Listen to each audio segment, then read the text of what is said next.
일본이 항원검사 방식의 진단키트 개발에 성공했다.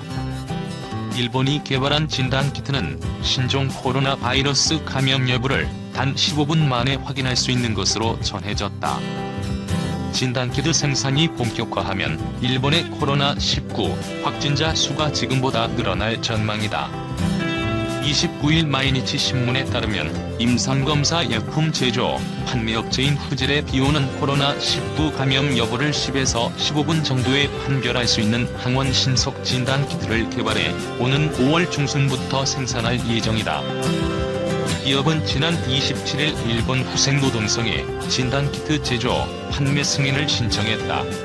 승인이 허가되면 주당 약 20만 개 정도가 생산될 거로 기대를 모은다. 기업이 개발한 항원 검사식 진단키트는 인플루엔자 진단 등에 널리 사용되는 방법으로 전해졌다. 이 키트를 사용하면 의사가 코 안쪽에서 면봉으로 검체를 채취한 뒤 10에서 15분이면 확진 여부를 알 수 있다고 전했다. 현재 코로나19 진단 방법으로 전 세계에 보급된 PCR 검사다. PCR의 경우 채취한 검체를 분석 장비가 있는 곳으로 가져가야 하고 검사 결과가 나오기까지 4시간 이상 걸린다. 다만 항원 진단키트는 간단하면서도 신속한 장점이 있지만 PCR 검사에 비해 정확도가 떨어진다.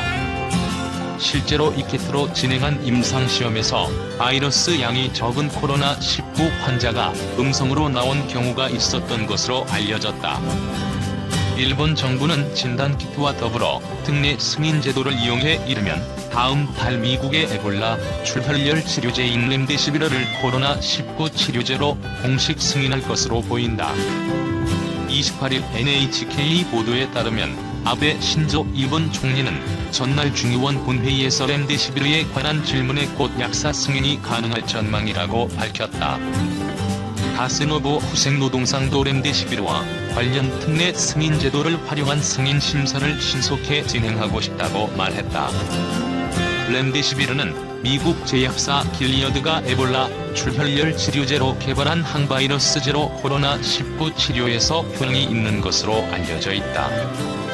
다만 코로나19 중증 환자 53명을 대상으로 실시한 임상시험에서 70% 가까이 병세가 개선됐으나 4분의 1은 간 기능 부전 등의 부작용이 나타났다.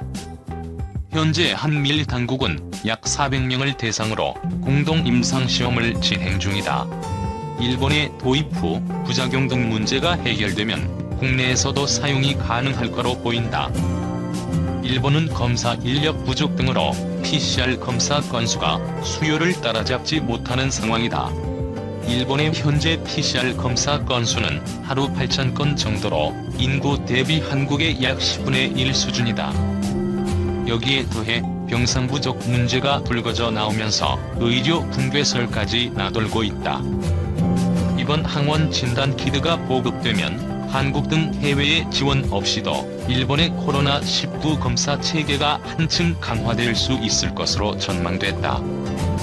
일 지자체 한국의 구호 요청, 정부는 묵살. 불과 한 달여 전 일본의 석간 후지 신문은 한국, 이탈리아, 독일 의료 붕괴 지옥이라는 헤드라인을 내걸고 코로나19의 무방비 상태라는 논조로 한국, 이탈리아, 독일을 동시에 비난했다. 당시 일본 언론들은 한국의 코로나19 대책을 얕잡아보며 연일 안전한 일본과 한국을 비교하며 비웃는 듯한 기사를 게재하기도 했었다. 그러나 이달 들어 상황은 뒤바뀌었다. 현재 일본은 다음 달 6일까지 긴급 사태를 선언했지만 실제로는 끝을 알 수 없는 자택 격리의 시간을 보내고 있다. 코로나19 바이러스로 인해 민낯이 드러난 일본 내에선 마스크와 의료용품을 해외에 요청해야 한다는 목소리가 높아지고 있다. 또 해외에서 코로나19 방역 성공 사례로 꼽히는 한국에 마스크 등 의료용품 지원을 요청해야 한다는 지자체와 시민단체의 의견이 나오고 있지만 일본 정부는 이에 무응답으로 일관하고 있다. 일본 지자체에서 먼저 한국 마스크 전달 및 진단키트 구입 및 승차 검사에 대한 설명을 요청했지만 아직까지도 일본 중앙정부 차원의 한국 정부의 공식적인 지원 요청은 없는 것으로 파악되고 있다. 현재 일본 전국 곳곳이 코로나 바이러스로 인해서 의료 붕괴를 겪고 있는 지금 실질적인 피해는 일반 시민들이 겪고 있다. 일본 중앙정부의 반환 정책이 오히려 일본의 코로나 확산으로 위험을 키우고 있다는 여론도 높아지고 있는 상황이다. 방역 실패 아베 검증 안 된 독감 치료제 세일 중. 이렇게 코로나19 확산으로 갈피를 잡지 못하는 상황 속에서 일본 의사회 회장이 약효가 검증되지 않은 독감 치료제 아비간 처방을 권유하고 나서 전문가들 사이에서도 논란이 일고 있다. 의학 전문가들조차 검증 문제로 아비간 처방을 자제해야 한다는 의견이 있지만 최근 아베 총리는 G7 정상들과 화상회의에서 일본의 아비간 처방을 권유하며 의사회장의 주장을 거들고 나섰다. 요코쿠라 요시타케 일본의 사회회장은 28일 일본 주재 외국 특파원 온라인 기자회견에서 코로나19 백신을 개발하지 못하면 내년으로 늦춘 도쿄올림픽을 개최하기 힘들다며 현재 일본은 의료 붕괴 상태이기 때문이라고 밝혔다.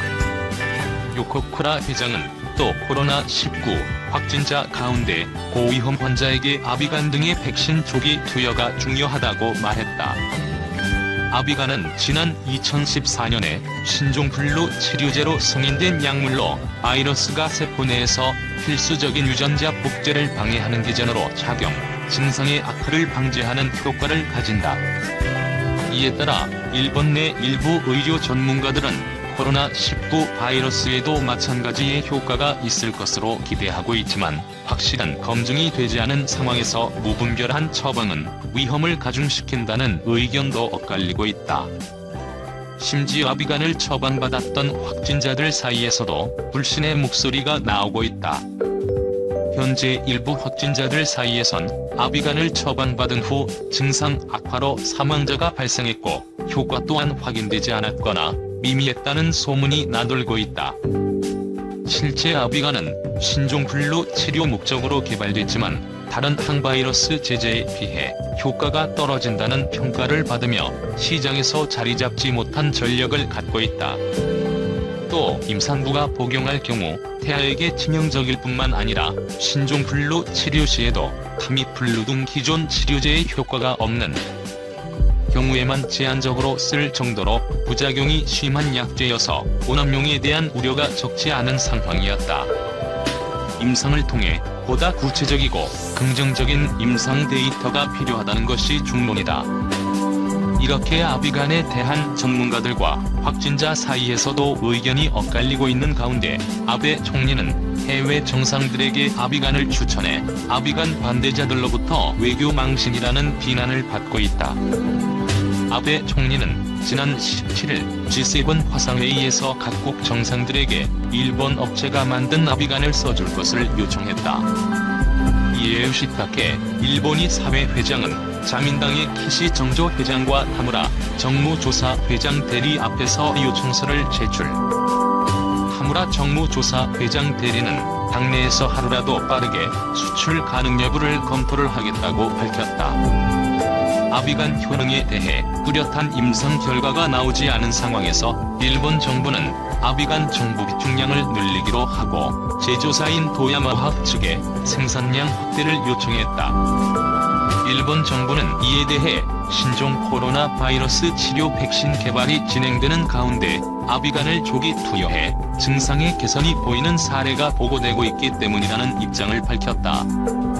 이러한 일본 정부의 요청에 따라 아비간을 개발한 후지필름 도야마 화학제약회사는 코로나19 치료에 효과가 있는 독감 치료제 아비간의 생산 시스템을 확장하고 아비간 정제 생산량 확대한다고 공표했다. 도야마 화학은 아비간 생산량을 오는 7월까지 현재 생산량의 2.5배인 10만 명분, 9월에는 7배 수준인 30만 명분으로 늘릴 계획이라고 밝혔다.